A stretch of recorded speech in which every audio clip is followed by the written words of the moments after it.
Welcome everybody back to KC Happy Hour, episode 97. Apologies about a little bit of lag on my computer, maybe on the internet here. If those of you guys have been watching our social feeds already, myself, will be out here at Portland International Raceway for one of our KC members, Simon Sykes. While we're off the live stream this weekend, Simon's worked for us and done commentary, held his headset on before pretty much all year long. And outside of what was at first kind of a one-off opportunity that was hopefully going to land into a full season, turned into a full season ride, and now he leads the championship in the USF 2000 series. So while we're off for this weekend, granted there's some awesome racing going on. Obviously there's club racing all around in a busy part of the year. There's the Rock Island Grand Prix, which is a legendary event where we don't have anything going on. So we'll have some posts coming out this week supporting one of our own that supported us all year long and helped put these broadcasts on. So that's what we're up to this week. In between this week's show, and of course last week's show, we had the U.S. Pro Kart Series in Cincinnati, and we had talked about it when the series originally put their first dates out, that they were starting to try and work together a little bit more and more. Granted, they do normally talk a good bit each season to try and do what they can to avoid dates, and even after everything came out, they came back together and worked on some more. Joining me first off to kick off mainly the scheduling debates, of course, is my good buddy Kyle. That was the biggest talking point that we had coming out of the year. Kyle, you've been on the road almost as much as I have with all of our events. I think, speaking for yourself as well as all the teams, it's welcomed that there was more adjustments to try and keep everybody's schedule in mind for next year. Yeah, seeing it change to add in a little bit more, off weekends in between, seeing them work together on the schedules is definitely nice to see. And so to give a little bit of a recap for everybody of what's kind of changed since the original dates came out, the biggest notable change is that we were looking to actually having another race kind of added onto everyone's calendar next year with the SCUSA Winter Series, looking to expand to 3, and then having the 3 Pro Tour. So this year the big expansion was having a 5th U.S. Pro Kart Series date. That's then been rescinded. So, an applause to the guys at SCUSA for dialing one of their dates back. The Stars Series, they're still at 4. And so the winter part of the year, the first 3 months, at least on the Eastern Coast side, not counting the Challenge of the Americas in terms of the West Coast winter swing, is going to have 2 Winter Series dates in January and February. And then what was going to be that 3rd Winter Series date has now basically been moved into the Pro Tour. What was going to be a later in the year kind of Pro Tour, Winter Nats, Spring Nats type date has been erased. So you'll have, the second week of the month, roughly first to second week of each month of January, February, March being a SCUSA race. The week after that, which was the only thing, there's a couple series obviously not in the article, they didn't have to adjust their dates, was the Rock Winter Tour. That'll follow the SCUSA Winter Series the week after, so then that'll be pretty standard with what the first 2 months of the last couple of years have looked like. Now it's going to be SCUSA Rock, SCUSA Rock, SCUSA Rock for January, February, and March, and then in April, starts where they start to spread out even more for the rest of the major series dates, the 3 major regular series season, as I like to call it, championships between Stars, USPKS, and SCUSA. All of those are meant to have a couple of week gaps kind of throughout, and then hopefully the Miami Grands can find an opening. When you look at the schedule, to do something now in the summer looks a little bit tricky. Granted, I think, we touched on that a little bit with the Miami Grants kind of recap that, the first year was at the end of July. This year was at the beginning of July. The middle year was in October. October still kind of stays open, but at the same time, of course, then everyone's starting to get ready for Rock Vegas and Super Nats, and those all got bumped up by a week. So there's some gaps to potentially put in what's been a favorite race for a lot of people in terms of like the All-Star race. But, this was something that, doesn't happen overnight. In talking with, I chatted with a couple of guys from each of the different series over the course of the last week, and a lot of them spent a lot of time over the weekend kind of bartering dates, and, being at each series, they all were, everyone was pretty worried, even with the original draft. So the fact that everyone got together and talked was good.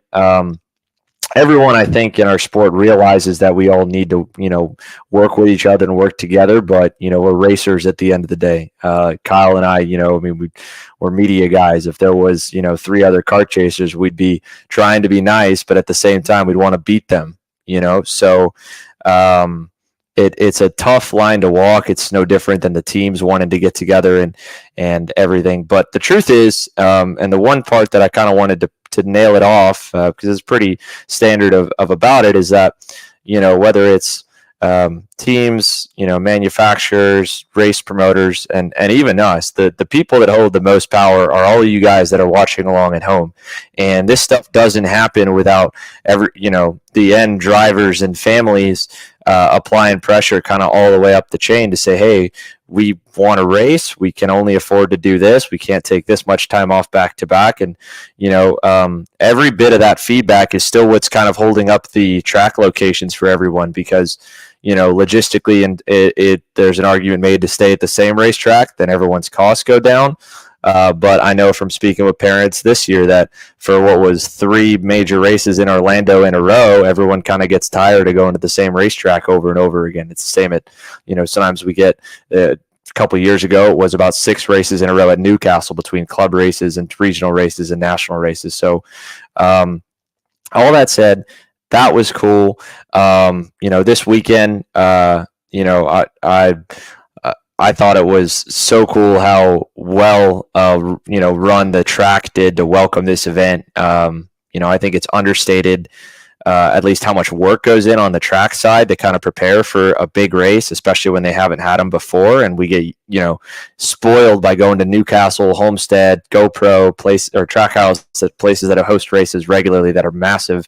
I've been doing it for years. This was the first, event upwards of 200 entries for MCC. Sean, Michelle, Greg, I mean, they did a hell of a job making that place look nice. It's looked nice every year we've gone back there. Every time we come back, there's something new, which is really, really cool, I thought, and I wanted to make sure we gave them some love too, Kyle, because, I mean, those guys, they knocked it out of the park, I feel like. Yeah, Sean was getting up at 4 a.m, which he said was normal for him. But, I mean, at the end of the days, he's out blowing the track clean, and all the things that just went into the whole weekend. It's just such a beautiful facility.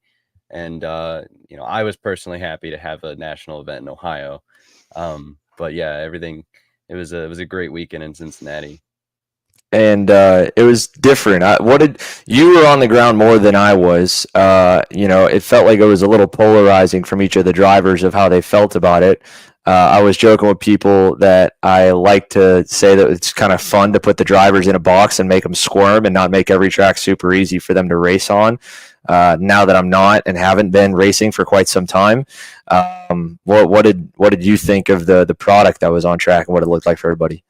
I thought it was interesting because MCC, like, it's not like I wouldn't really consider it a short track, but it is, smaller, I would say, because everything's kind of condensed.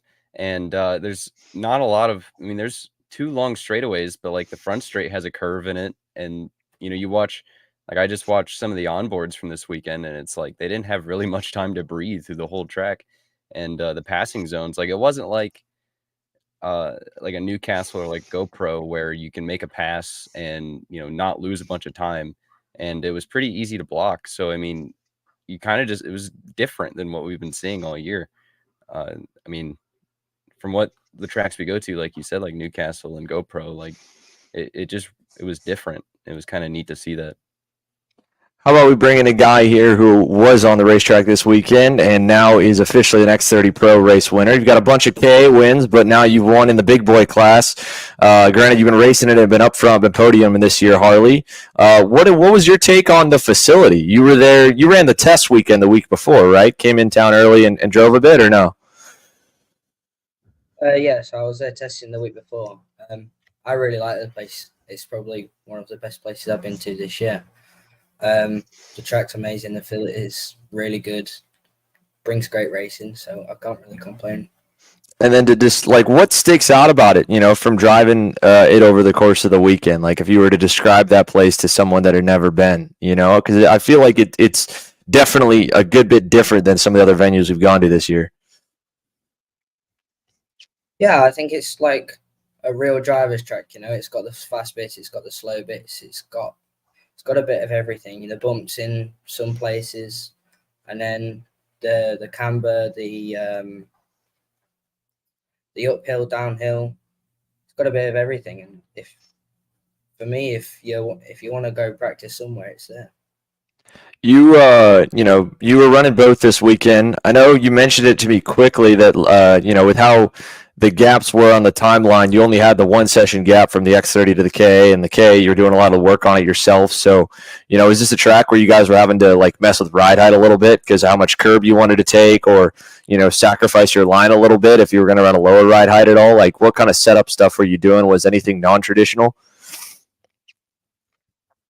Yeah, so obviously it was much better. We did the test the week before because we found the setup with the KA pretty quickly. And then with the X30, we found it. And then just to put the new tyres, it was a little bit more difficult. So then when we put the new tyres on the Friday, it was, we had to change a few things, and then didn't quite go where we wanted it to go. So then we had to go back and then reset. And then it was just a bit difficult from there. And then that's why in the heats it was a bit so with the speed. And then we found something on Sunday morning and it felt really good. What was the missing piece? Was it, like rear traction, kind of center of the corner? Was it getting over the bumps? I mean, what was the thing that you were chasing all weekend that, you felt like you got closer on in the X30? Because every time we turned into the corner, or I tried to carry as much corner speed as possible, the kart would always hop, and then we managed to fix that for the Sunday, and it was really good. So getting almost like trying to, soften it up without like gluing it to the ground, or was it like glued and having like a double hop almost from too much grip in it? It was kind of weird because on the entry we didn't have quite enough, and then we got to the exit, got to mid to exit, and then it kind of had too much, So we had to find a happy medium. Now, a lot of you've been running a pretty American schedule this year, compared to the last few years. So, can you give a little bit of a summary on like your, where you've been racing over the last few years before coming over here? Because, this is the first time we really get to sit down with you, get to know you a little bit better. For everyone else, you're not just a kid that came out of our X30 junior or K class or even the same overseas. You were running KZ2 last year. So, go back a few years and kind of give everyone like your intro to the sport, I guess, a little bit, and your kind of path to here. Yeah, so I would say my career really started in the end of 2018, beginning of 2019, when I joined. We went on the OTK kart with the cadet class. That went really well in 2019. And then the Tony Kart, the factory team, approached me for 2020 and 2021. Those 2 years went very good. And then we did Birrell. That wasn't quite such a good year. And then we got approached by Sodi, a Sodi satellite team, beginning of this year, to race KZ, and that didn't quite go to plan. And then this whole Sodi USA thing launched, and it kind of went from there. We was in contact with the Sodi factory because we didn't really know what to do. We was kind of had no drive, and then the Sodi USA thing your launch, and then we got a call from them asking if we could come over, do Orlando, SCUSA, my first race in the US, and it went really well, and it just carried on. And, did you ever have aspirations to come over here? Was the U.S. ever on your radar, or were you just kind of more up, wherever it would go? Did you want to go more of the FIA track and, get into eventually up that pinnacle where, like, in 2 weeks, the KZ World Championships happening? Is that where you always wanted to go, and this just kind of was a way to keep going? I mean, did you pay attention to the stuff that's been going over here the last few years? Yes, obviously. I always watch the Vegas. I always watch a few SCUSA rounds. I always had racing in America on my mind, because it's a big dream for everybody. And then, luckily enough, obviously, Sodi USA approached us, and they give us the drive. And Of course, I would always like to return back to the FIA, but I think it would just be a more of a one-off race for the World Championship, just to show everybody after last year. Did what was the biggest culture shock here for you for the first weekend? I feel like I have an idea of what stuck out, but what stuck out, the most is kind of like, oh, this is a whole lot different atmosphere. I feel like in Europe, everybody is just stay away from each other, just try and do your job, everything like that. Here it's a bit more, everyone seems a bit more friendly, want to get involved, and actually sometimes in Europe they feel like don't really want to work as hard to get your drivers to the top, and here everybody's working just to, so every driver in the tent is first. Now, I know this is where I was leading with that a little bit. Granted, this may be self-centered, but I remember the first race weekend for you over here in Orlando, when we pulled you over and you were quick at the end of the day Friday. It was kind of the first time I think I talked with you.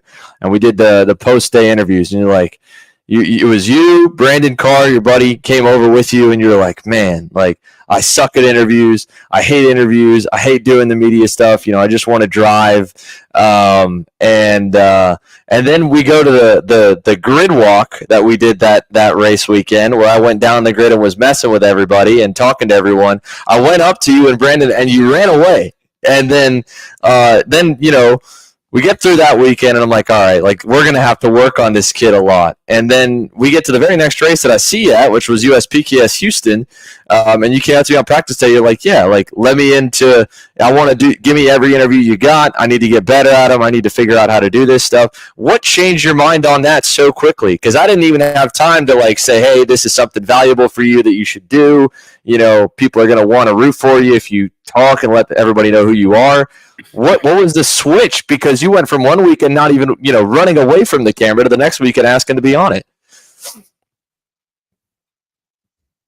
Yeah, so basically, after, obviously, in Orlando, I realized how much media you guys did, which I had never done that much media even in a single day in Europe. So when I realized how much media you did, and then when I did my first interview with you guys, and I got told by a few people that I need to work on my media skills and everything like this. So I had to come up to you the next race and just say, I need as much interviewing as possible for future. And how nervous are you right now? Is this still out of your element? Do you feel any more comfortable hanging out with me and Kyle here? Yeah, this feels pretty normal. I mean, I think it's quite a bit more nerve-wracking doing it at the track right in front of a camera, but here it just I feel pretty comfortable. Yeah, Kyle, your other guy that you work a ton with on the IndyCar side, David Land's become a pretty big fan of Harley. I know you three have talked a good bit over the last few weeks. I mean, I think you've gotten a little bit better, but you know a lot more than I think a lot of 16-year-olds would at your age, from the experience that you've gotten.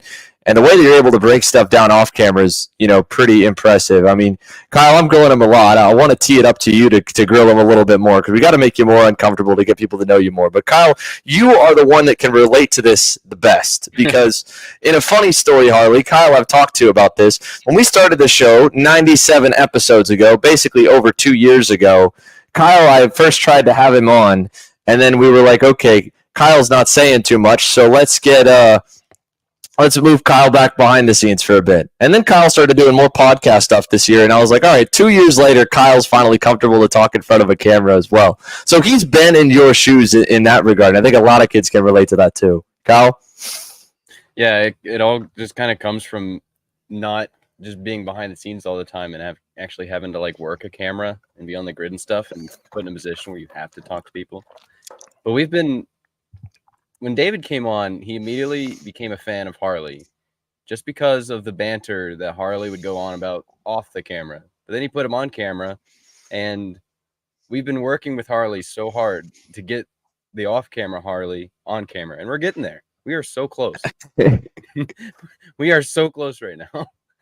We keep telling him, we're like, man, if this Harley was on camera, fan favorite, number one most popular driver. And you got some this weekend. I'm sure your social stuff is blown up over the weekend after the win, after the race. I mean, the spotlight gets put on you a good bit when you win any of the races that we get to stream now, because there's so many people in the U.S. that have come to support both us and the racing that's going on. So you've already experienced that a bit, but this weekend was a new level. Where you're winning now the biggest class in a slugfest in, definitely an aggressive race that not everybody's happy on it. So, did your phone blow up by the time you got home or got back to the pits Sunday night, where a lot of people come on you back and forth? Has that been like overwhelming too, to, be almost in like a stage front type of racing? Was that more or less than the stuff you were used to the years past too? Well, yeah, obviously, I think the last time I blew up on social media was back in 21 when I got my first European win. Since then, nothing's really happened on social media, and then obviously that weekend happened, and obviously what I said on camera after the final, everybody kind of blew up, started messaging me, I gained a few followers, everything like that. I think more people were happy that I finally stood up to the veterans than I think less people are mad at me trying what people say racing is wrong, what I did was wrong. Yeah, I mean, and Kyle and I will get into this a little bit because we've had different people on the show and had both sides on it. So I know I mentioned to you I want to give that time where it's not feeling like you're in a spot where you have to say something and not having those guys here. But is that like I don't know, being in that, was that kind of overwhelming almost to be a part of, right? Because I have a lot of parents that will come and ask us to kind of put a very similar spotlight on some of the junior categories all the way up. And my fear that I've said always on the show is that, the spotlight is it's not all roses and daisies. Like, you're gonna have to have a little bit of thicker skin because there's people that aren't gonna like you when you are yourself, and when you drive on the racetrack. Everyone drives a little bit differently. There's gonna be people that are be a fan of it, some that are not. The obvious thing for this weekend that you got to experience is you were the guy that beat two of the winningest drivers we've had over the last 2 years. So everyone's going to root for the underdog more times than not, no matter how the race win comes out. I mean, we saw that with Dalton with his win over Joe as well in the same way. But, I don't know. I guess my question's like, did you expect to have that crazy reaction, and how crazy it was of both sides? You just do something, and in years past, you drive your go-kart, you go to the scales, you get a congrats or a kick in the butt from your dad, and you go back to the pits. And now it's different. Now you are in at the forefront of the most viewed class in North America, and people think both ways. So has that been a shock to you too over the last 6 months of being in that kind of spotlight? Yes and no. Like, you can't expect everybody to like you. If people like you, then it's a bonus for me. If they don't, then it just makes me stronger, because all these people that don't like me, they try and get a reaction, and then after that, it's I don't really care what people think. If you wanna say what I did wrong and make mean comments, then go ahead. Now, you and Brandon are both in a similar boat, Brandon Carr, because you're not living over here permanently, but you're here, pretty much every day you possibly can be. And when I say here, I mean in the U.S. Like right now, you're down in Florida. I'm assuming you're going to be coaching at SSKC probably in a week or two. Is that right? Well, there's a local race at PK this weekend coming. I'll be helping out there, but the weekend after, I'm actually in Atlanta just doing a local race because there's a new Sodi dealer in Atlanta. So I've been asked to go over there and do that race, and I think I'm racing KA and X30. which would be And nice.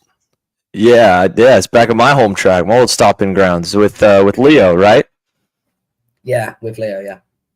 Yeah. So, but did you expect to be living out of a suitcase and at friends' houses and out of apartments and hotels as much as you are over here? Because I'd imagine that when you were over last year, even over in Europe, you got to go home a good bit more. You're here. You said to me for like the next good amount of weeks. Just being in a completely foreign country you'd never been to before.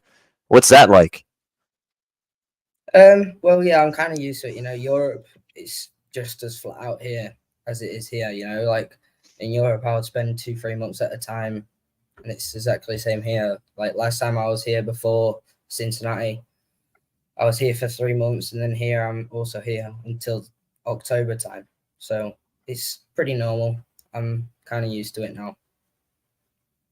I mean, seems like it. You seem like you're, as calm and collected as you could be. So was that last year? Was that for a lot of years that you were doing that? Like, when was the first time you kind of went almost on to like full time? Was that all the way back in your first year in junior when you're 12, 13 years old running OKJ that you were on this crazy?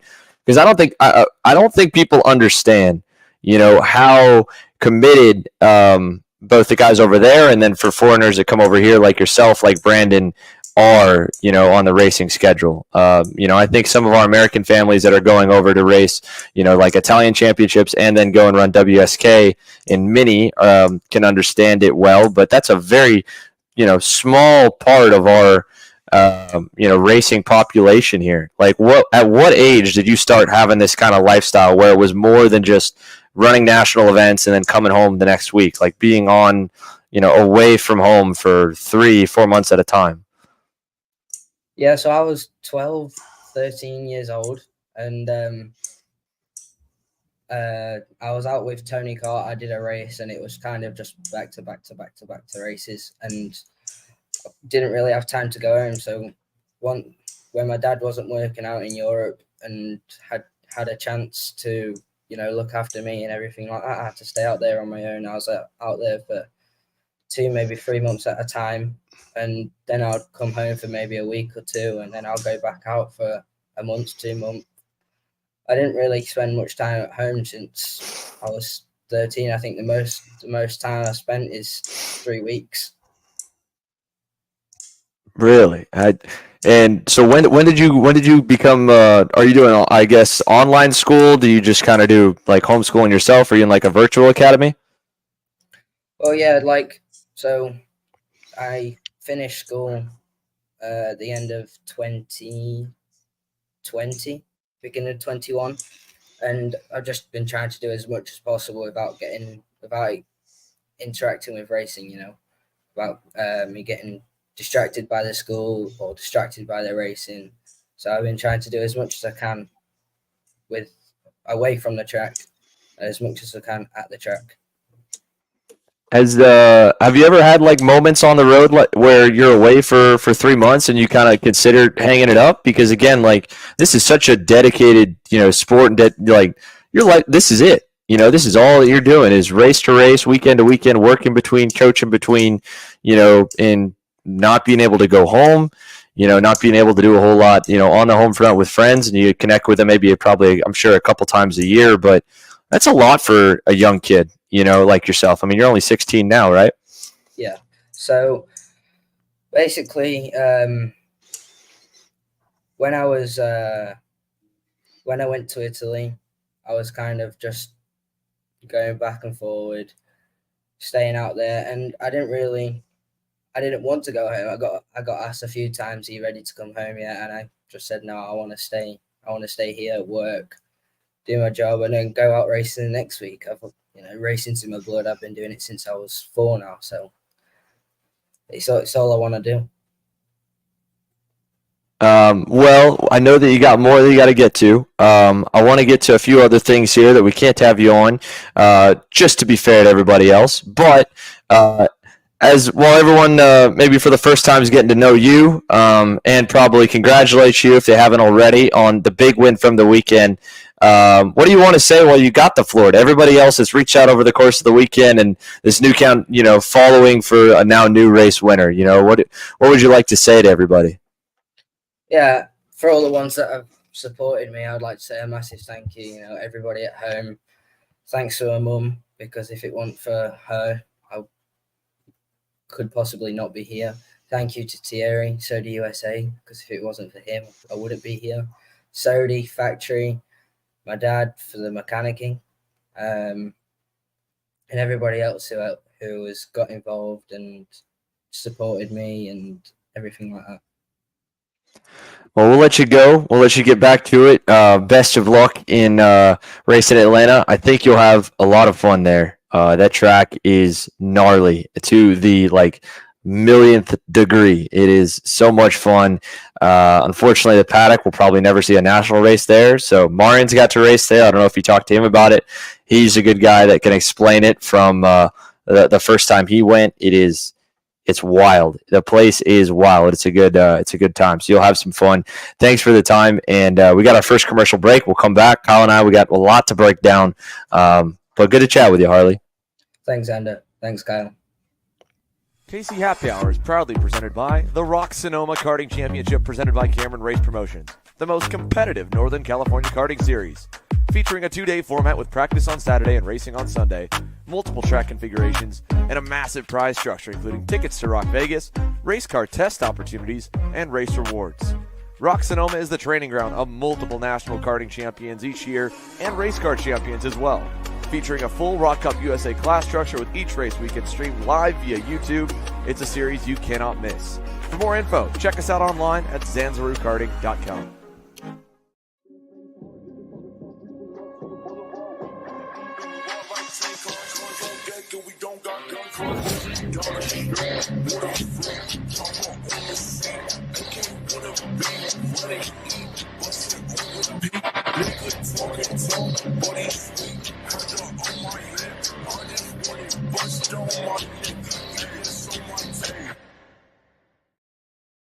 All right, Kyle. I want to kick it off with you and have you, because I know I have some of my notes of my own from this weekend. But when we talk about, let's go either X30 or shifter, because I know that's hot on your mind, editing the race remix and getting that ready. What do you want to kick things off with talking about? What sticks out to you? Probably just it being the first time in X30 that someone has done what I think a lot of us probably thought about when it's just Ryan and Joe up front. If you get in front of Joe, back him up to the rest of the field. I don't think we've seen anybody else do that this year. And just the defending from Keeble that some people deemed wrong, some don't have a problem with it. I'm interested in what you think, Xander, because you have been around a lot longer than I have in this paddock to really have more of an opinion on it. Yeah, so that was some of the Q&A questions I was reading that came in today, and I think I may end up, being being a little repetitive on it. So first, last year we would see that every once in a while, but I don't think anyone ever was really able to pull it off when Ryan was so dominant that the instant response is all right. In our sport. With the pushback bumpers and with most series, enough I don't know. Actually, maybe I shouldn't say this. I don't know exactly to a point of where every race director lies because I haven't asked them point blank. In my opinion, when I'm race directing races, if a guy starts defending before the last 2 laps or even the last couple of laps, if you're going to defend properly, when defending and blocking is different. In our sport, we define defending by getting down to the white line before the guy gets underneath you and without opening back up for the corner. That's like legal defending in our sport for your position. And in single speed and in shifter racing, now that we have pushback bumpers where it's really tough to kind of move a guy out of the way front to rear, that is almost an indefensible maneuver. Unless you make a mistake and you get over-undered, which happens, or someone kind of throws around the outside of you, you can do that almost the whole race. This is the first time we've really seen it in a marquee class like to, I think, the degree someone be able to pull it off without, messing up and it work out. And in my eyes, look, drivers are given tools to work with, and the race directors and how everything's officiated lines the sandbox to play in. I think Harley played it, 95%, 100%, completely in the green. And then there were two moves that were borderline, and it really comes down to what the race director you've got officiating the race, or race directors, because it's always more than one that's going to be looking at the wrecks, what they deem is okay and not. There was the move where he got back around Joe when Ryan was about to pass him with 2 corners to go in the lap, and he threw it in late. Joe's already turning into the corner. He didn't clean him out. He didn't rough him up to the edge of the racetrack, but he did make contact to get on by, because it was a late move to the point where Joe had no, legal reason to give him room to the inside. So his tire went into the side pod. I've always said, kind of like, if your tire hits the guy's side pod, you were probably there deep enough. But in his case, it was still, to me, like late. That's borderline, because when you look at it from the outside, well, he just kind of got around him, and it looks like, well, Joe kind of bounced off. Joe only lost 1 spot, then ended up losing 2 because Ryan over-undered him. But that was like, all right, that's hard racing. And then the other instance was with the point where Norberg got on his left rear and got air. And I explained it to him actually after, and to Ryan, and maybe not to the degree to Ryan, but to some of our guys, so that was coming out of the S's going up the hill. And when you're white lining it, you have to, the way that you don't get over-undered is you slam the brakes in the center of the corner until the guy gets up to your bumper and just kind of taps you, and then you go forward. Pushback bumpers are not. If there's no pushback bumpers, you got to get on that brake a whole lot earlier, because they're going to be able to hit you a whole lot harder without it taking them out or them ramping over the top of you. So he's braking earlier going into those corners than the normal racing line, which makes it a little bit unpredictable to follow. So in Harley's defense, Ryan was kind of on his bumper and nudged him, and he goes up.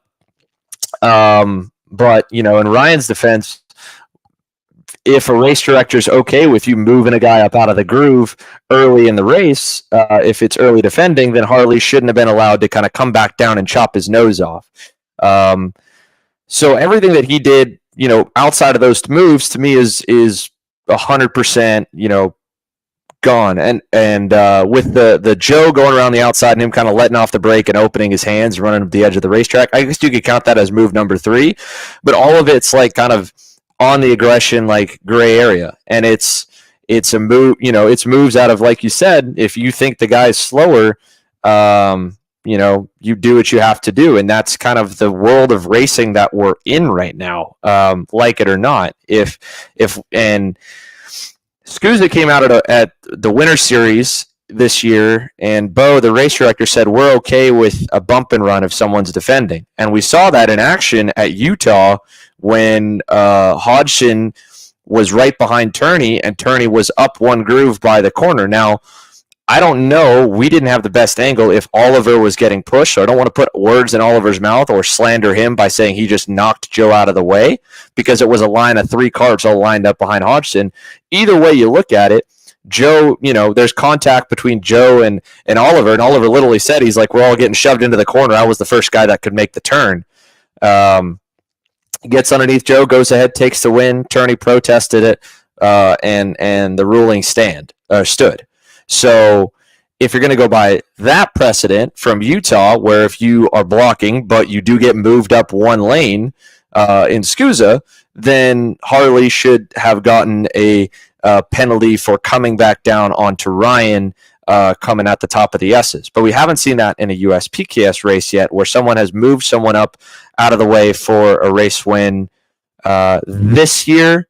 I think there was last year in October, Caleb Gaffera Jr. in one of the X30 or KA races had a move like that in the last turn on Max Garcia. Max was defending. Caleb was setting up for the over-under, and I think he just kind of nudged him as he was crossing him over, and it moved Max a little bit further up. It's one of those things where it's just super hard racing, and they're going for it. So, I personally don't see it as that bad on either way, besides maybe the hip check. But again, there was a a race I screwed up for these guys, actually. It's funny, I was wearing the Speed Concepts race shirt 3 years ago. I called a penalty for swerving, but the kid got moved up the groove and then went down to try and retake his position at the bottom. So it's like he shouldn't have gotten moved off the groove that he was on. So he kind of should have had the right to get back in line. I don't know, but I would have kind of reversed it. But the pushback bumpers, they've kind of taken that out. We won't be seeing this kind of low lining racing if you can get up and just move someone out of the way. And that's why I've been the biggest advocate for not having them, at least in the shifter class and potentially even X30. But any single speed class, you need a lot of cameras and a lot of hard work to monitor the start. But I don't think what happens after turn 2 is bad. The pushbacks on the starts is the only time where you can argue they're better than not having them. In my opinion, after the second turn of the first lap, they create this kind of racing. I don't fault Harley for doing what he's doing. I think, like you said, he's done what a lot of people would have liked to do to someone that is super, super fast this year. So that's my kind of take on that thing. I don't think it's frustrating, right? It's frustrating racing. I don't think anybody wants to drive like that. But that's kind of the racing that they're getting put in, and it's no different than NASCAR 4 months ago when they went down to COTA, and it's why they changed their start box up at Indy Motor Speedway, because when they were at COTA and the cars are so durable that they can just line up behind the guy and run into him. It's the same problem we had before the pushback bumpers years ago. That's just how you can make up spots now, and if you don't do it, you're going to be the one getting turned. When we were on those starts years ago, without pushbacks, you needed to be ready. You didn't want to just run straight into the guy in front of you, but you needed to be square with him. You wouldn't want to be halfway out of line or be the leader because the shove's coming and you just want that shove to just go straight through to the next guy. So you think mainly it comes down to the pushback bumpers? I feel like that's what a lot of people also are saying. Yeah, well, because with that, right, if you're going to look at them as like an automatic penalty that's irreversible, someone's going to have to be what in hockey they call the enforcer on the hockey team, right? The guy that goes in and goes, he's only brought on the ice to literally go and foul one guy on the other team, potentially trying to injure him, and then go spend the rest of the game in the penalty box or get ejected, right? Like football has guys like that where that's like the enforcer guy and they need to go hurt someone and he goes and cleans it and then that guy never does it again. The message is sent from the entire team. So nobody's willing to do that in that lead group and throw away their personal chance for the win to clean out the guy that's making the race a low line fest. Because if you're low lining and I'm faster than you and I'm pissed off, but I go and knock you out of the way now, there is a 95% chance that my pushback bumper goes in and I lose the race anyway. So why don't I might as well just try and get around you or finish second, because you got my number. I think that's the kind of racing that the bumpers have now. But the only counter argument that people make about the bumpers is that, well, karting for many of these kids on the national level is to go into open wheel race cars. And so you should have it like a front wing anyway.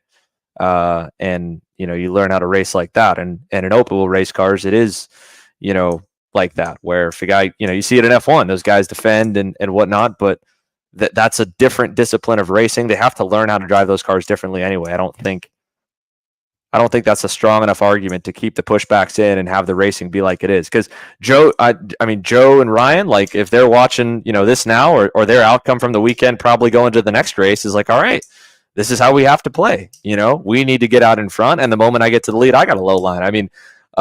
We saw that at Miami Grands in KA a ton because there were so many fast guys in KA that they'd get to the front and they would just start blocking. And I got a lot of love for my good buddy Brent Cruz and his stepdad Matt. I've talked with him all the time, but we know that when we go to Trackhouse Motorplex or we go to a racetrack that Brent knows well, and Brent is not the fastest car on the racetrack, it doesn't matter if it's lap 1 or lap 15, he will defend the entire race. That's the kind of racing that the pushbacks have allowed to happen, because before they came in, if some joker's doing that, you just sent them off. So refresh me and maybe some others that are watching that don't know. There were another thing that, a lot of our crew was talking about, a lot of us we heard talk about was a lot of the pushbacks were overturned on Sundays. So like what can you get the pushback overturned for? Like what do you do to where you can get it overturned? And like what do you think about that? How many pushbacks get overturned? Well, one thing we do know, and they were open to tell people this at this weekend, is that they're going to modify that the number of protests you're allowed on a pushback for the finale round at Trackhouse in a month. And in Europe, it's not even protestable. When they first came in with USPKS, they weren't protestable. In that first season in 2017, I don't think I got one then. I might have actually. I did get one at the first weekend, and it was a one where it was coming out of the hairpin at Trackhouse Motorplex. I got past. I let the guy come up in front of me. There was a pack that we were in, so when the pack merged and we're slower through that corner because we went side by side, and I'm hitting the brakes to let him get clear. Someone hit me into him, and it knocked the left front in. So I got a 5-second penalty. Back then it wasn't protestable. Then it was added in. You could protest it in the mains, and now it's added in where you can protest it in every session. When you're looking whether or not you have the protests in there is one thing, but because I think you should have it for egregious circumstances, no matter what, pace lap, especially the cool down lap, right? Half the reason they wanted to add protests is over in Europe. It's ridiculous what some of these kids will do on the cool down lap. And I say kids because I don't see it that much in KZ and KZ2, but I'm sure that it happens there too, that they will brake check each other on the cool down lap. They'll slam the brakes at an earlier point that they need to in the scales to try and get someone to run into them after the race is over. So at that point, the front wing of a formula car argument no longer makes sense because you're not going to hit the brakes coming into the F1 podium and knock Verstappen's wing off, and it's going to take his win away. But we can't check if the wing is gone or not in a pushback bumper system until they get into the scales and stop. I'm glad that we have protests for it, but you need to pick a side of what it's going to be. Is it going to be a front wing where outside of that egregious circumstance, so after the checkered flag, or maybe before we get lined up in the pace lines, we can reverse it. But no matter what happens from green flag to checkered, it's your front wing. I don't care if someone pushed you into the guy. I don't care if you just screwed up. I don't care if you tapped a guy in a bump draft and it actually helped him and it went in. It knocked your front wing off. Or we look at it where it was kind of looked at, I feel like, this weekend, and that it's more of a warning sensor that there may have been some aggressive contact, and then it's just automatically reversed if it was not over aggressive contact. Those are two different ideologies of how you look at pushback bumpers. Is it a front wing on a formula car, or is it only something to basically alert the race director that they may have missed some punt somewhere front to rear? And so then if you didn't punt someone out of the way where it went in, then you can protest it and it's going to get returned every time. The counter argument to that second thing, though, is if you know that going in that's how they're going to rule, then all you got to do is knock your bumper in on the pace lap. That's what I was about to say. What's stopping you from just finding a way to bump it in and make it look accidental on the warm-up lap, and then at the start of the race, hey, I have free game to just move everybody. Game. And it's not that they're not calling penalties outside of the pushback bumpers either. But yeah, again, I don't think there's you can poke frustration at the first end with the front wing ideology, and you could point a whole lot of ways to poke holes in that plan to only do it if there's aggressive contact. Because even if you watch the whole race, there's no way to know, because they're more flexible after the first time they get pushed in. So if I've got a 10-session old pushback bumper that's been pushed in 5 times, and you've got a fresh one, you're going to get away with a little bit more contact than I'm going to get away with. That's why normally a lot of these teams nowadays are buying sets and sets and sets of the pushback bumper plastics. So the moment that it goes in, they put a new set on. Another $40, parts bill goes to the KG guys that make the plastics, which I'm sure they're loving this stuff around the world to have. But I've said it forever, and I'll stand by it. We need to cut our grid sizes down. If you cut the grid size, if you put a couple of angles on the start beyond just the TV angles that we have to look for, gaps, and you say, all right, from, the commitment cone out of the final turn to the start box, you are not allowed to make any contact, but you have to maintain a less than half cart width gap to the guy in front of you. That's actually training them for Formula Car racing. Then I don't think you worry about it. Earlier in the year, you were at dinner with us when we talked specifically with Joe Janowski of the NK and Stars, and I was like, Joe, I think the starts would be way safer if we did the NASCAR route that they just did at IMS, and we start these guys out of the final turn.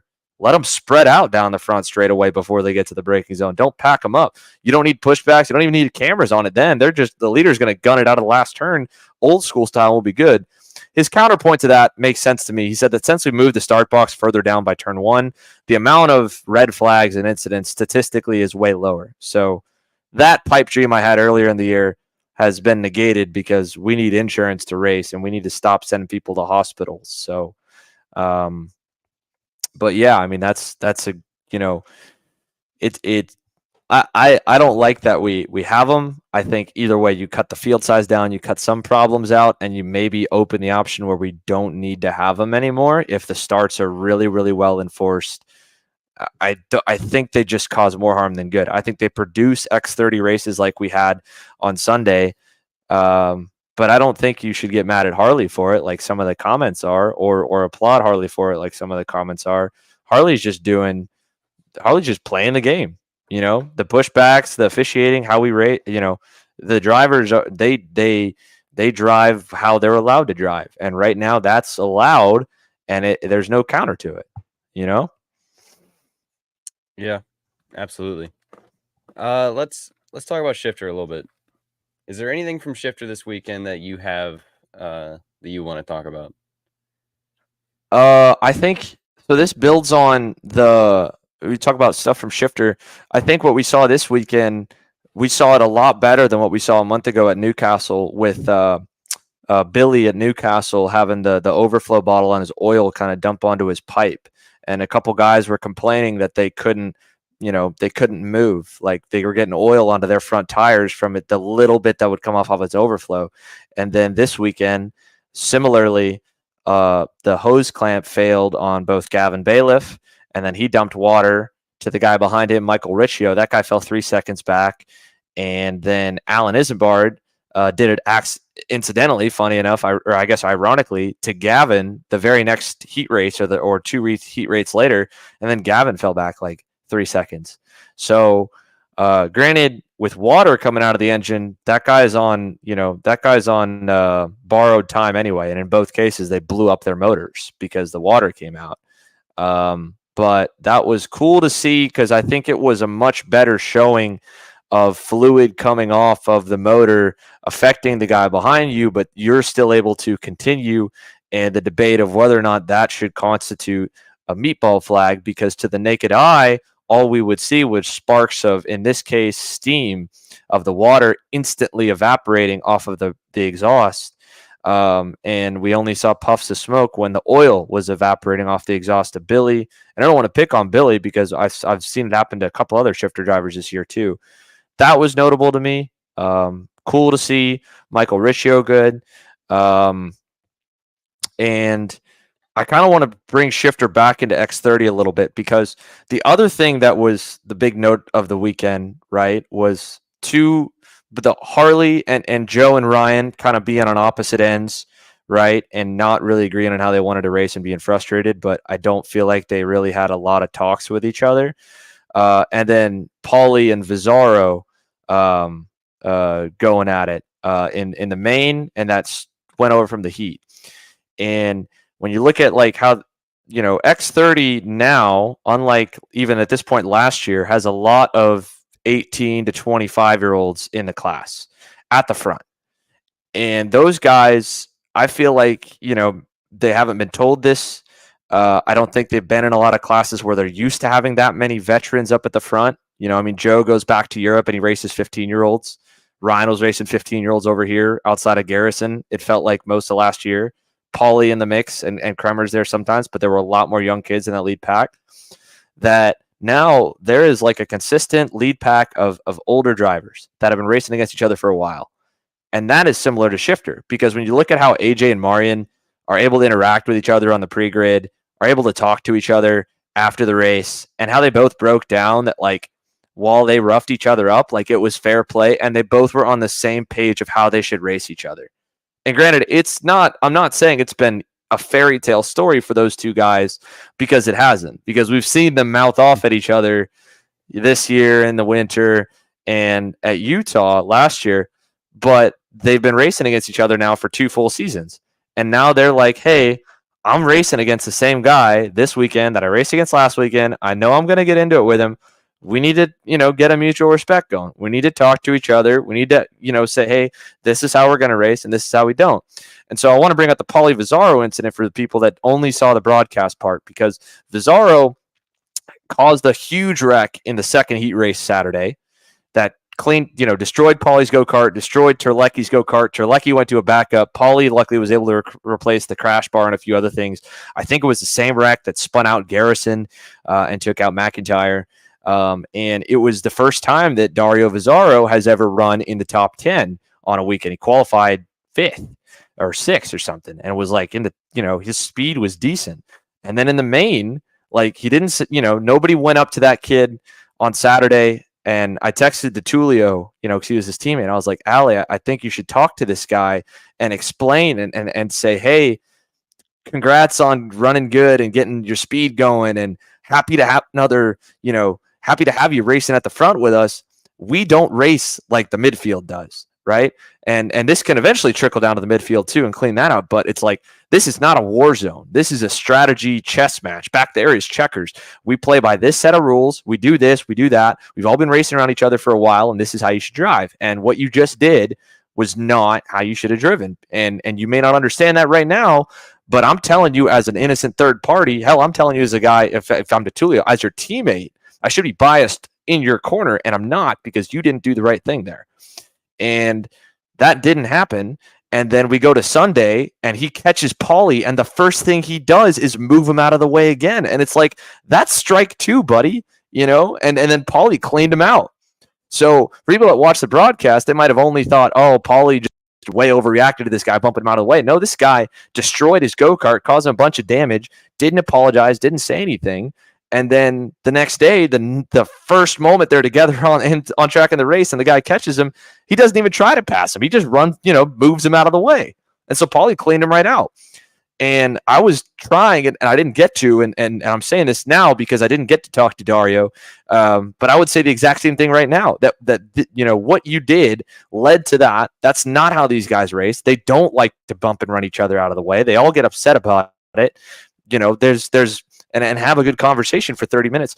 And I don't think those guys are having that. And that's why, Harley feels like he's not respected because he's a younger kid. And Joe and Ryan are feeling like he's not going to listen to him. But I don't know how often those guys or other people in the class, or, Blake Nash, we talked about him, like how it felt like nobody wanted to work with him at Newcastle.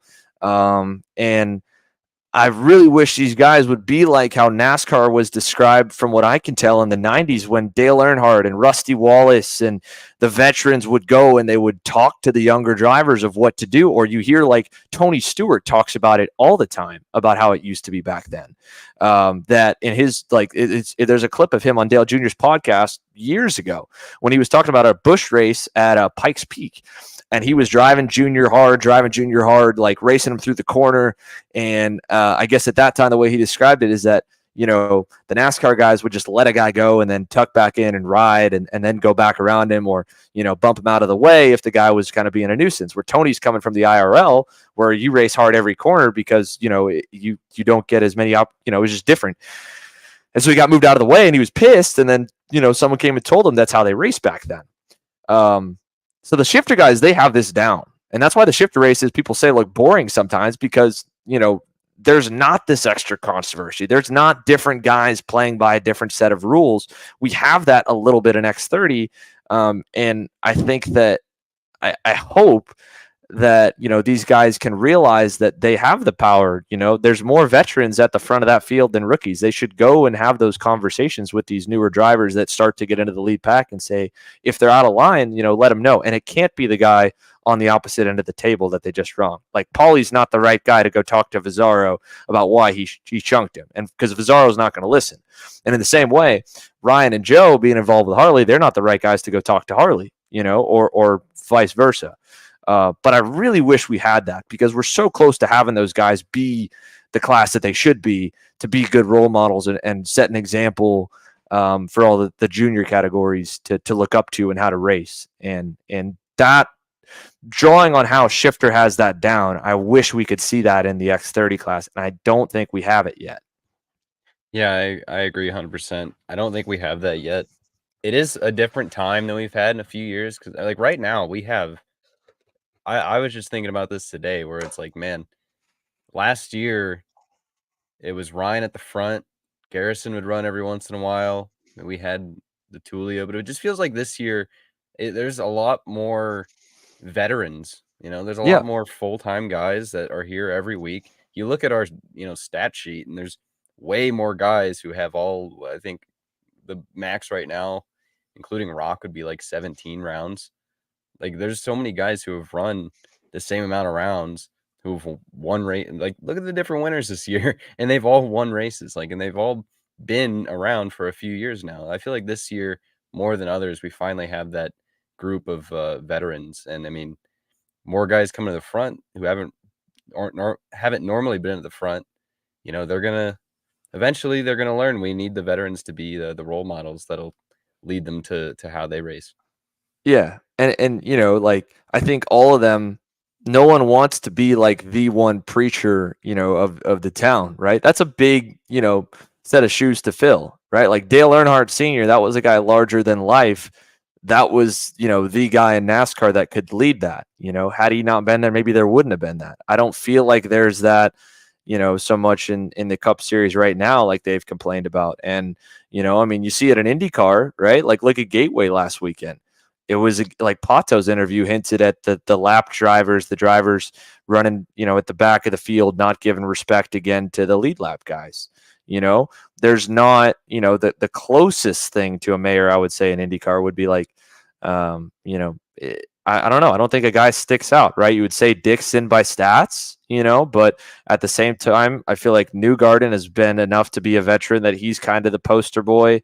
Yeah, it would be like Newgarden, because remember when Grosjean was crashing a bunch last year, and half the veterans were saying, this isn't how we do it, dude. Like, yeah. So that's like, that's a big extra responsibility that to a degree is unfair, but at the same time, if you're getting paid to drive race cars at the highest level at the front of a racing series for many, many years, that's what comes with the territories. Now you need to take some ownership in the racing product and help out the officials, because it can't just be that you just go to mom and dad, go to race director and assistant race director and ask them to solve your problems. So, but like what you're saying, right? Like, think like, to me, Utah was the biggest thing last year. Utah, like the kids up front. I think Mossman, right? That was his rookie year. Cameron Weinberg, rookie year. Blake Nash was his rookie senior year. Paulie had a bit of a rougher weekend. Hiltbrand took forever to get going.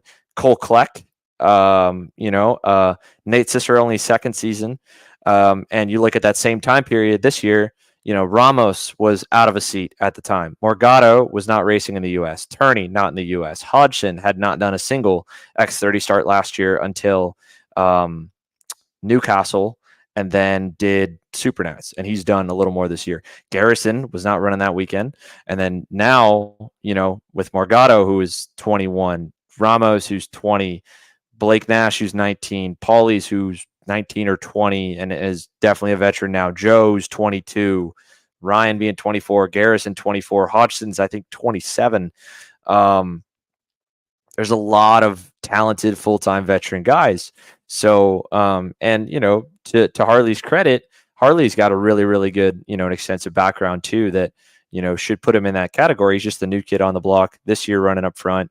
Blake's running up front a little bit more. Blake had kind of run in with Ramos at the Rock race, and it seemed like they were a little bit cleaner now, but there's enough of those guys that they could all, and they all talk to each other, and they all are starting to get closer and hang out, as they race on. So, I mean, this is something that could progress better into maybe GoPro. Supernats, you can't really expect too much because there's so many new guys that get mixed in. But optimistically, if we get a lot of the same players to come back next year, I see no reason why Joe Turney's not back next year. Norberg back, Garrison back, Hodgson. I would think Morgado and I know for sure Ramos will be back. So, well, I shouldn't say for sure. I don't know for sure, but I would imagine so. Like, I think we've got a lot of those guys that will come back, and with the right, stuff with the series, with, them making the dates better, we'll get to see that. And that's something that our sport needs is, if we're going to be a ladder to car racing, it'd be really good to say that we're sending kids off better because they're racing against veterans and the veterans are training them how to race right. It's kind of blind leading the blind when you look at junior and mini racing. No one's there long enough to lead it in a clean way. You hear these guys talk about how junior racing, sometimes you can bully your way to a win. And that's true because there's just not a lot of veterans. There aren't any veterans, third year, fourth year, fifth year, seventh year juniors that are going to not put up with that. So for a sport wide perspective, both on putting good kart racing out there and having more pros, that's cool. But also, if we're looking at wanting to say, hey, you should go run a year of senior, go run a year of shifter before you go do a Formula car race, that's kind of a service that, a responsibility that's on us that we need to, if kids are going to go off, this weekend we're in Portland, or I'm in Portland, and, there's all down the grid, USF 2000 and USF Pro 2000. And for the last few years, F4's taking it in the teeth, USF Junior's taking it in the teeth, even USF 2000 this year with yellows and, kids coming up and people just keep blaming our sport. And well, that doesn't help because they got a bigger platform than we do.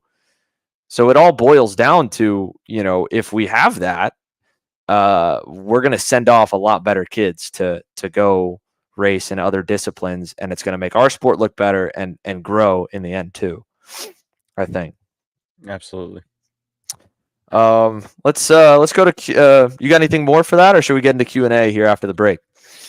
That's about all I've got. So we can get into Q&A. I've got the questions. Hey, let me send it. We got to do a word with our partners, and then we'll come back and we'll do Q&A. Looking for the perfect vacation spot and a family fun weekend where a race breaks out? Look no further than Karting the Coast. Our 10 race schedule is already well underway, with stops at NOLA Motorsports Park in New Orleans and Finish Line Performance Karting in Biloxi, Mississippi, where our podium ceremonies are on the beach. We know how to have a good time and put on a good race, and all that we're missing is you. To find out more, visit kartingthecoast.info.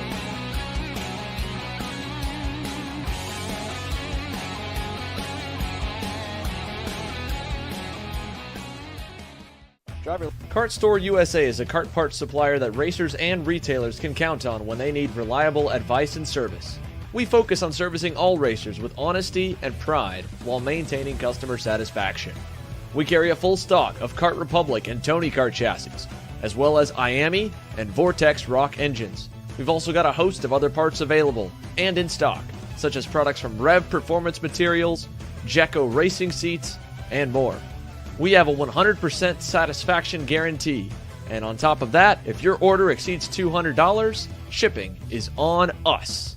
Check out all we have to offer today by visiting us online at kartstore-usa.com.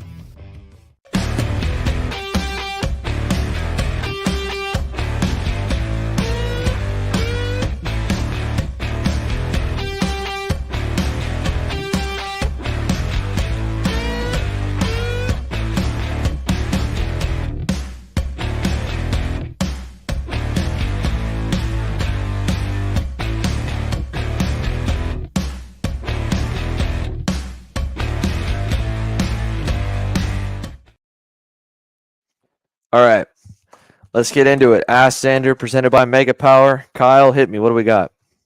All right, first question. What's the best way to race more on just a limited budget? I think. Well, that's obviously that's a much more complex answer than it should be. I'll try to make it simple. Um, First thing is, learn how to wrench on everything yourself. And, as frustrating as it might be, you're going to need to allocate a lot of your budget to testing to learn how, you know, how changes affect the go-kart. If you can cut out the team bill, and if you can cut out the tuner bill from a race weekend and just be spending money on tires and entry fees, and the basics, but pit by yourself, that's great. If that can save a lot of money in the long run. But to be able to do that, you need to know what you're doing on your own. So that means doing one-on-one coaching days to get your driving there. That's a lot more valuable and cost-effective than getting coaching on a race weekend, because you can drive a lot more. You can have the guy get on track one-on-one with you and simulate race scenarios, or look at little things with your line and go over video. And then you should scatter. If I was to do it all over again and stretch the dollar, I would test. I'd hit a limit on speed. I'd go do a coaching day, test, hit a limit on speed, do a coaching day. Then when I was good enough to race, I'd race, look over the video after. There's actually a couple of guys online, TJ Coyen, who manages the USPKS socials, that actually offer like GoPro video coaching. So instead of hiring a coach for the race day, you could pay someone $50 to $100 to just break down your race and explain what you did wrong and did right. If you can cut out the team costs and you're willing to put in the work, then you can probably stretch things a lot better. But that's making up for the lack of dollars with your time. That's really what it comes down to. You're not going to get good finishes by cutting corners on running older equipment or shorting yourself on tires or engine or whatever. You need good equipment. So the only other place to cut cost is by trying to cut out some of the luxury services that can accelerate your learning process. If you got time, you can learn how to do everything yourself. You can get the right coaching, and you don't need a team. That can make it cheaper. All right, so Mossy asked about the pushbacks, but since we've went over the pushbacks, he also asked another question. He asked, should there be one uniform process to navigate penalties and protests or overturns for all national championships in the U.S.? Should there be a uniform process for that? I don't know about uniform process for protests. I mean, sure. To be honest, in a perfect world, we would be set up a lot more like motocross. And I know saying that sounds a little bit like beating a dead horse or being repetitive, because I say that a lot, and a lot of karting people say that even more than me. But what I like about their structure is that, they have the ASN, or National Sanctioning Body, that controls the officiating for every series, and there's no more good cop, bad cop under the same umbrella. Granted, Mark Coates is not calling penalties at USPKS, and Tom Kutcher and Alexis Kutcher are not calling penalties at SCUSA, right? They still hire an individual that acts as a third party to be the bad cop and be the race director and official and set the rules and set the protest standards and lead the officiating team. But it's still different for every series, so it gets grouped in under that series' branding. It's, if you listen to like the Supercross riders, they never talk bad. Well, they talk bad about Feld if it's money related. But when it comes to penalties, they talk bad about the AMA. And that's because the American Motocross or Motorcycle Association hires, manages, runs the officiating. So I think, if we want standardization across the board, I don't think you want, an ASN running the championship. But if you had an ASN that trained the officials and supplied the officials, and the series just paid that traveling group of officials, we'd be in a much easier spot. And I think we would stop killing and restarting and killing and bringing up new series every 7 to 8 years, because they all try to do stuff the same way, but they all get blamed for their officiating. So if the officiating is constant, then it comes down to how good of a promoter and welcoming atmosphere that series provides, because they're trying to do both right now, and that's tough to manage. All right, this next one, I feel like I remember getting these questions from the last time I was on the show. I feel like these are running questions every week. So, Xander, what is the 8th month of the 30th day of the year update on the future of X30 versus OKN? And do you think OKN is going to eventually replace the X30 as the premier engine? Yeah, same answer as always said before. You know, the issue with OKN right now is we are not seeing the factory support stateside that a multi-manufacturer class should. That's it. If you have the factories behind a multi-manufacturer class that build the motors, then it has a chance to surpass a single spec class because those factories will start sponsoring drivers like what happens in KZ. That's not happening in OKN. Alex Stanfield is trying on his own to be the Vortex guy just out of pride, and they struggle to get parts. And it's the same across the board. So, granted, you will see, IAME has no interest to make an OKN engine because they've got the market share at 100, who you can't blame them. Or not at 100, but the majority. But, they would eventually be forced to if everybody else, put in effort, but they're not. So until they do, it never will. And on a racing standpoint, it's in a rough spot because the FIA, put the lower rev limiter on, but it's a direct drive, so it doesn't build a lot of power right out of the corner. So this, the range of the power band, as we call it, is so small. These guys have to put a high gear on to get out of the turn, and then they bounce the limiter halfway down the straightaway. So the racing product's not great as it stands right now on at least the tracks that we've gone to and what we've seen. But that's a minor issue. That's an easy fix. The bigger problem and the biggest roadblock from OKN, taking over or becoming a premier class is the engine manufacturers. If they want to bite into the IAME, monopoly, if you will, in the IAME series that have the majority market share in the U.S., throw some coin down and start giving some drivers some engines to run. They'll go to the races if they get paid to run their power up front, but they're not. So it's all on the engine manufacturers as to whether or not that class goes.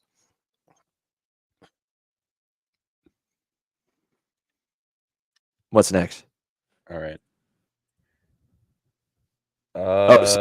Do you want me to, well, because it brightens your screen, doesn't it? You have to go out of full screen and then to pull it up, right? Well, it also just StreamYard just like paused for a second for me. So okay. I missed a little bit at the end. Yeah.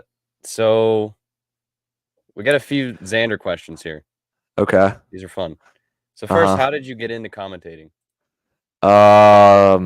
Stop motion animation. There is an old video that is still up and it's public on YouTube. If you look it up, it's I don't remember what else is in the title, but it's a Daytona 500 stop motion animation when I'm like 8 years old, and I got it. I had Windows Movie Maker. And for those who don't know what stop motion animation is, it's all the 1/64 scale die cast, like the stuff in Kyle's background. And you get a camera and you take a picture, move it an inch, take a picture, move it an inch, take a picture, then make all the pictures like 0.1 of a second, and have 30 pictures in a second and move it around. And so I made the video. It's like 3 minutes. Mark Martin wins my race, and it's like a highlight video. And that was the first ever announcing I did. Through the stop motion community of other little YouTube micro creators that I met. We started playing video games when I was like 10, 11 and doing sim racing stuff. I ended up being the guy that coordinated the league. And then I was streaming the league on Twitch, and before Twitch was cool.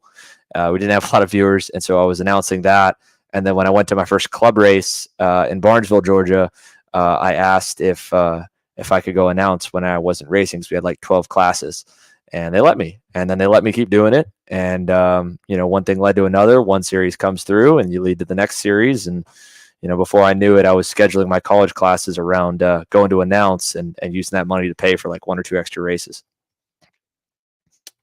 I always feel like there needs to be like a Xander Clemens podcast where I like coordinate it and we have a Xander Clemens podcast about you. Because I feel like your journey through this is not as well documented, and it should be, because like there's a lot of stuff like that where it's like none of us planned to be here. It just all sort of happened, and it's just always like it's all a crazy story.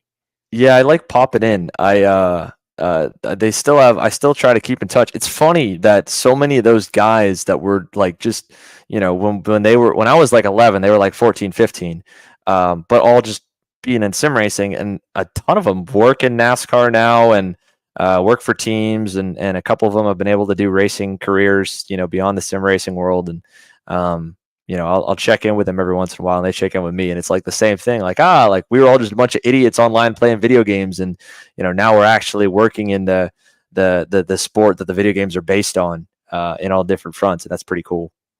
It's always fun. Like that stuff especially was funny because it's like because like I'm friends with David, we're friends with all the big time like NASCAR YouTubers, and I remember Danny B was like, "Oh, you work for Xander? I know Xander." I'm like, "How do you know Xander?" And there's so many sim racers that I know that I've met. I tell them like where I work, who I work for. Like, "Oh, I know Xander." I'm like, "How the hell do you know Xander?" Like, yeah.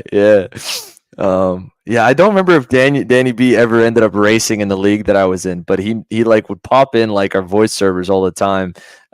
He was just known as Fish Boy because at the time he was just doing all the fishing tournaments. Yeah. So it was just always Fish Boy Danny. I remember him.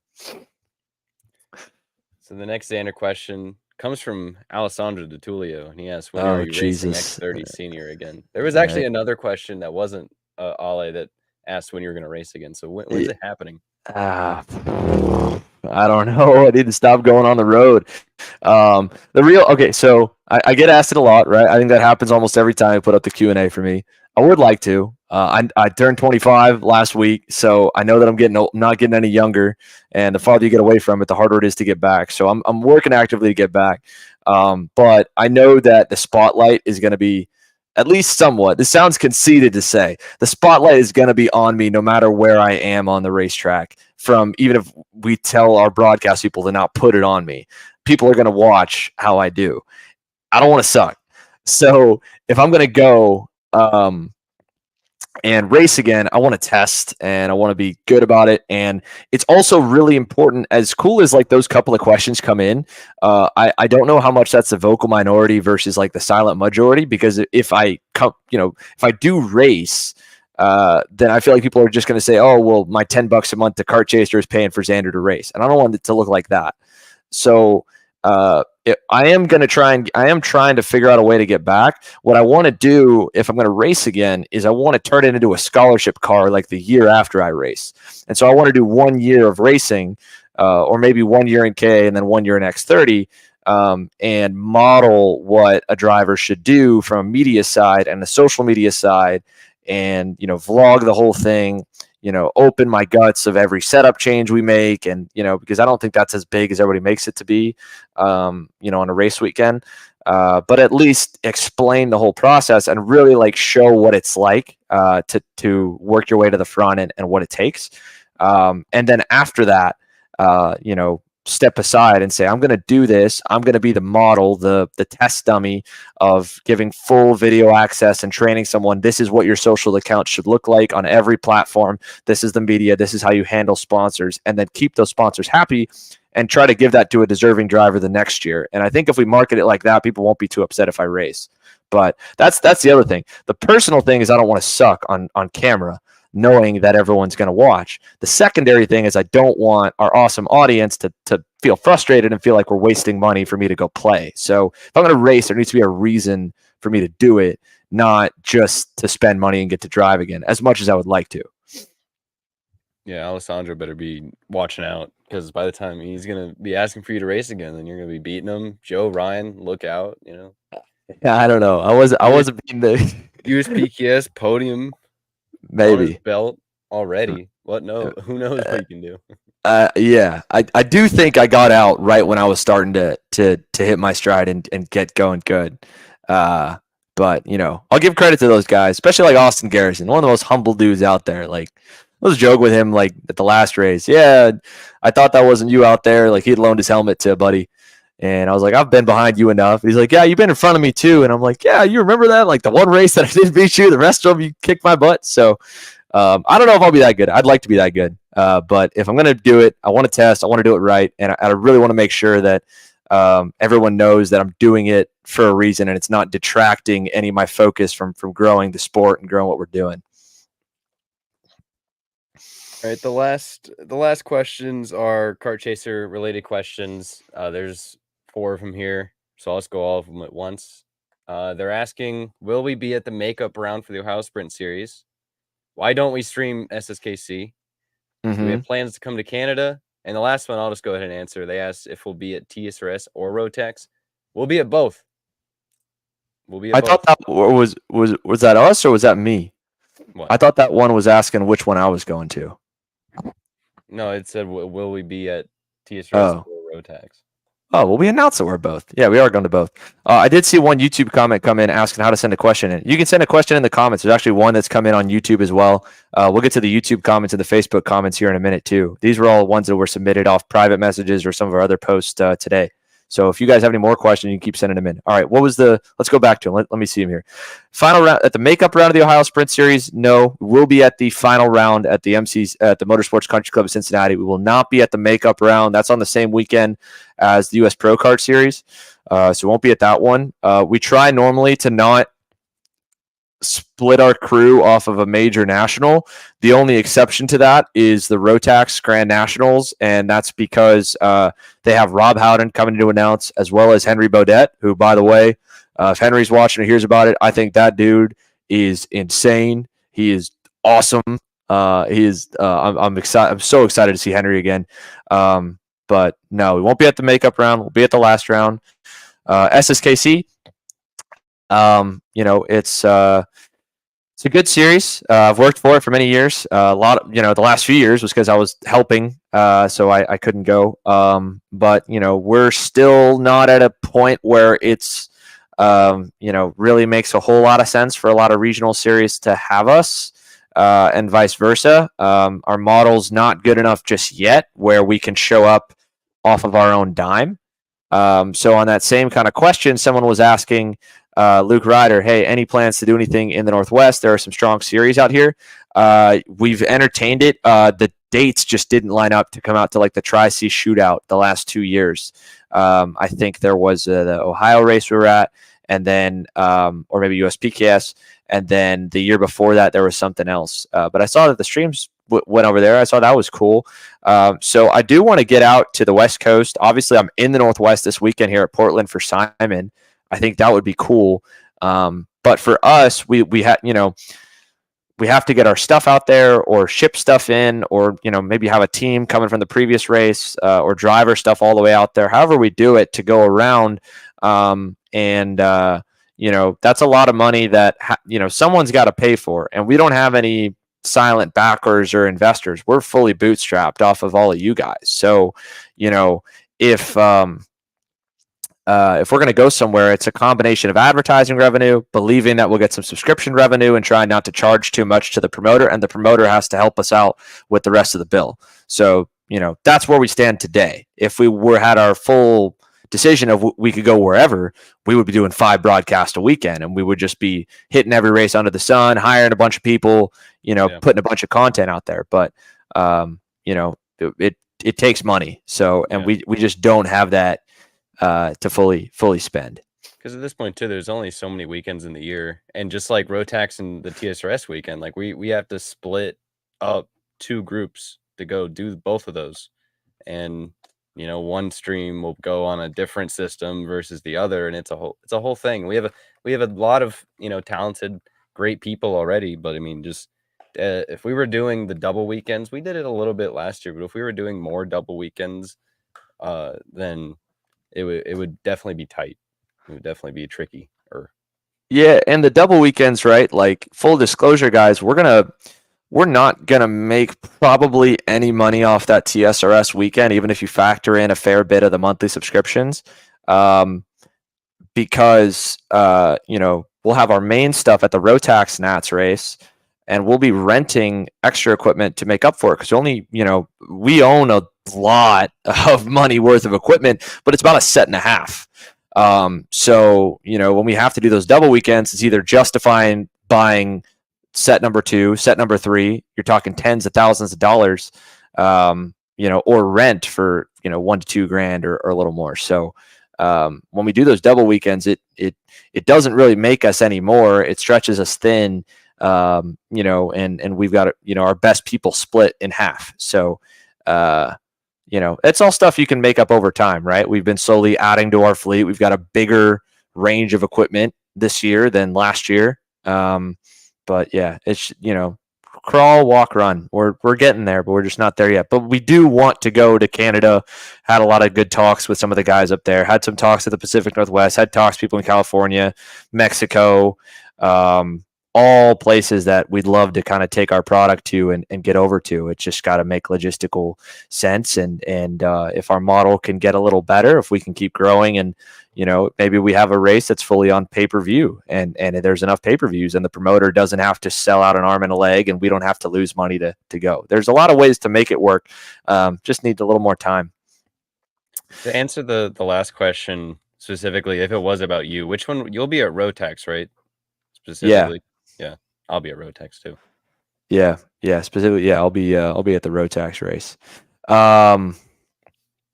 Let's see. We got some more coming on the YouTube comments here. It's from Andrew Maldonado. Any chance you can come to 103rd in Jacksonville for the CKNA race? So right now we're in what I would like to call kind of our contract negotiation part of the year. I'm trying to get ahead of it. Last year I did it in December. It was way too late. I didn't have any time to go and chase really ad dollars. I'm hoping that we can get a lot of events locked in for next year on the front end, and come up with a way that even if I add events on the year, that I don't have to resell ads for. So if we make some changes on our business model a little bit, it makes it easier to go to a lot more places. With CKNA, actually, Greg Jasper just texted me like right before the show that I need to send him some stuff for CKNA Grand. So I'm sure that, if we do really good at Grands, and by that time I have an idea of what it would cost for us to be at Winter Nats and Spring Nats, it's definitely possible.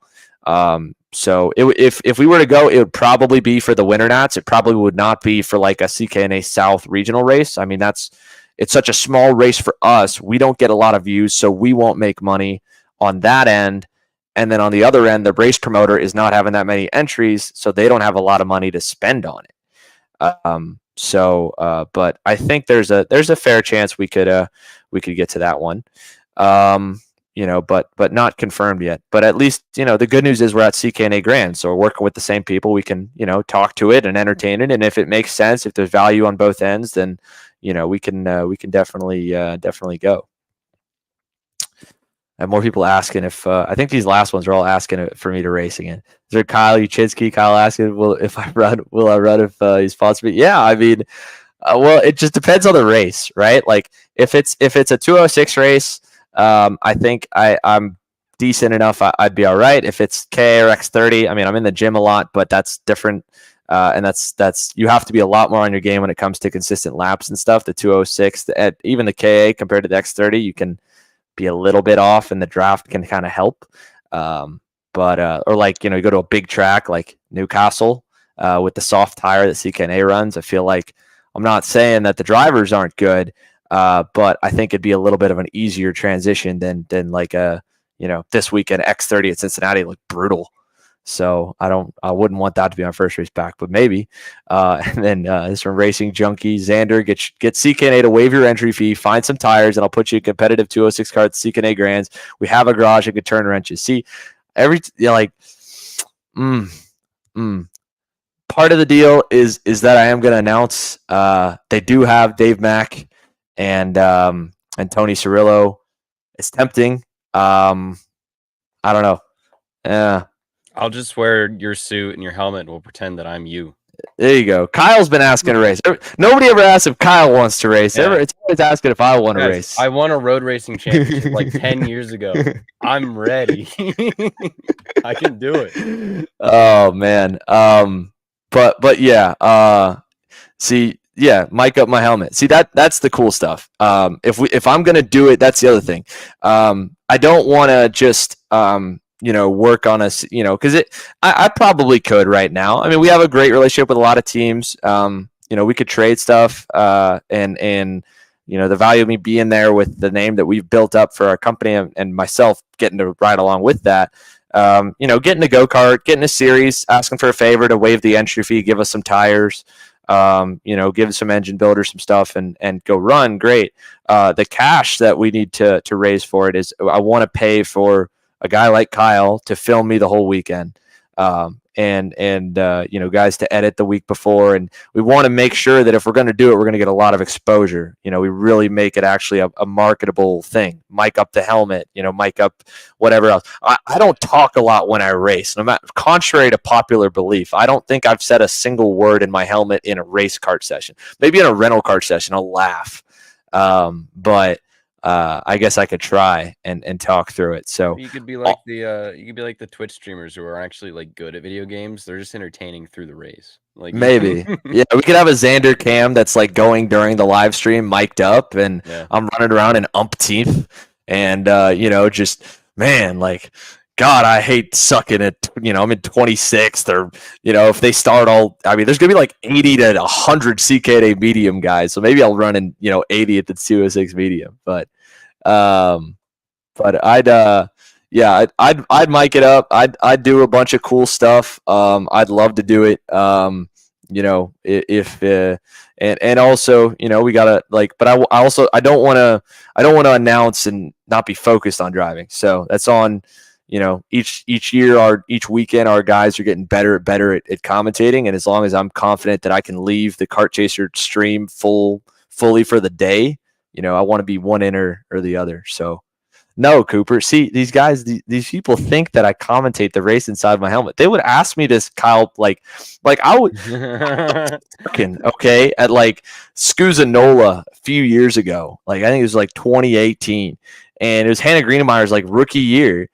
And I asked her what happened. She like wrecked and got back around me. I was running like 15th to 20th, I think, by the end of the mains. I was terrible. And she was like, "So, like, do you commentate in your helmet?" And I'm like, "No, no. Like, do you see where I'm at right now? I'm struggling to freaking hang on. I'm trying really hard to focus to not like be slow. So I do it, but." Yeah, we'll find a way. If I want to make it worthwhile. I don't want to be a flash in the pan. I want to do it where it's good and it has an impact that's beyond me. If I'm gonna do something big, club racing's different. We're trying to do some club races throughout this year. I've kind of failed on that front because I've gone to too many races to broadcast. But I said it last year. I've said it this year. I really want to do a lot of club racing and get out there because then we just take a camera and we don't stream and we get to go to a club track I've never been to before and feature a kart shop. This weekend outside of Rock Island, Pittsburgh has a club race. I talked to Dan Schlosser at Stars. I was like, I'd love to go, Dan. Man, I have this idea where if you can cover my entry and my tires, then we'll come up and we'll race and bring David and have a couple of YouTubers race and make some videos. But instead I'm here supporting Simon. So, would like to. Speaking of club racing, you just reminded me. This weekend at Newcastle, they're doing a night race. Oh yeah, the annual Newcastle night race. Yeah, they gave me hear me out. One of the national series. Whenever we go to Newcastle, night race. I think Somebody hear me. Somebody hear me and do that. You'd probably have to add like a few more lights than what they do this weekend, but like we go to Newcastle so many times, and I know I am the mindset of like Ford TV, and like absolutely that would be Ford TV. But like, man, how many times have you been at like Summer Nats and midday, and it's just so freaking hot, and you're in the middle of the cornfield? Imagine if we were under the lights. That would be yeah. Cornfield under the night lights would be cool. That would be going slick. Down 70 and you just Newcastle. Oh, all of a sudden it's just lit up. Oh. Yeah. Somebody listen to me. Someone hear me out on that. We'll maybe we talk to Tom at Scusa or Mark at USPKS when they go there because I think both of them. Well, no, I don't know where the track dates are gonna lie, but knowing that Scusa almost always has summer nats at Newcastle, and that's in the end of July. It's when kids are out of school. Listen, I'm just telling you. Let's go Wednesday to Saturday. Let's Since go we race added- Saturday night. You know, we had road tax in the schedule. We added CKNA. We're going to Newcastle 5 times this year. If your race was a night race, I'm just telling you, it would stand out and it would be electric. It would. That's all I'm saying. It would be cool to have a Newcastle night race on the national schedule. Yeah, see Cooper, think about like this, right? Like Mooresville Club Race. That would be sick. The club race before USPKS, we're at CKNA Grands. So can't do that. But night racing, I mean, we're not trained to do night racing, though. That's what we learned at Miami Grands. Nobody in karting is trained for night racing. And when I say that, I'm talking these guys like will not accept not being able to get into the pits at 10 a.m. before, after like until 10 a.m. Even if we don't go on track till 3. Like, we're not wired for it. It is cool. It is so cool when you race under the lights, and I love that. And you and I have no problem sleeping in. No, not at all. I know you don't have a problem sleeping in, Kyle. But the rest of the paddock doesn't. Nobody's used to it, man. Nobody is used to it. We're so used to all these team guys, all the mechanics, all the families. Like, we're in this routine of getting up at 6 a.m. at every national race weekend, or 5:30 or 5. So you tell these guys that we're going to get up at 9, 10, and then go to a nice breakfast place or brunch place, and then and instead of dinner, and then go do night racing. Like, I mean, I love the night racing. It looks so cool. Stars Night Fight always looks good. The Miami Grands always looks so good on the screen. It feels cool to race, but if we want night racing, the racers need to get trained on how to wake up at the right time and not bang down the track doors at 8 a.m. to sit for 6 hours and then complain about being there all day. The other thing I like about night racing is, like, we don't get this at Grands because there's a Sunday championship, but like we get this at Night Fight where there's no racing on Sunday. Like, we all just kind of get to spend the whole day on Sunday as our travel day, and we don't have to take off Monday or do anything, wacky. Sure, there's like the extra day on Thursday, maybe, but I mean, you could easily make it a 2.5 day if it was under the lights. I mean, it's nice to have that Sunday open too. And plus prime time, like Saturday night. I'm telling you. Yeah. I mean, we won't really be able to compare it until we have like an equal series at night that was a day race the year before, of whether or not the primetime data is, worth it. But in our experience, like, the peak time of the weekend for our karting primetime like viewership is like 3 to 6 p.m. on a Sunday. I thought it would be Saturday night, but it hasn't been. Saturday night is good. It's just not spectacular. But maybe we still haven't seen a proper apples to apples pro national comparison. Like, the Stars races don't draw as much as the USPKS or the SCUSA races on like viewership. So if you took one of those and you put it at night, I mean, and the Stars GoPro race has always been at night since we've been streaming it. So we can't compare the Stars night race at GoPro to a Stars day race at Trackhouse. But maybe, but yeah, like Barry said, in a night race, you work on your go-kart for 3 hours in the morning after, not that night. But we're not wired that way. It rolls under the tent in the trailer and you go to bed at midnight or 1 a.m., not 3 a.m. and back the next day. So if we want night racing, it's got to be different. But yeah, I think that's pretty good. I think did we hit everything? Is there any other ones that we missed on the questions here, Kyle? We got all the questions. All right. Yeah. Let's see. That's about it, guys. Thanks as always for watching. Next week, I'm optimistic we'll get our show in. I just need to make sure that we're going to be good, as it'll be another travel week. Support your local track this weekend. If you're going to Rock Island, check out the EKN audio stream. Stay tuned to our socials. We'll have a lot of cool stuff behind the scenes with Simon. Kyle gets to have a weekend at home. I got a nice hotel room. Seems like home for me nowadays this year anyway, and has been for a long time. But nonetheless, we'll see you guys next week, hopefully. Thanks always.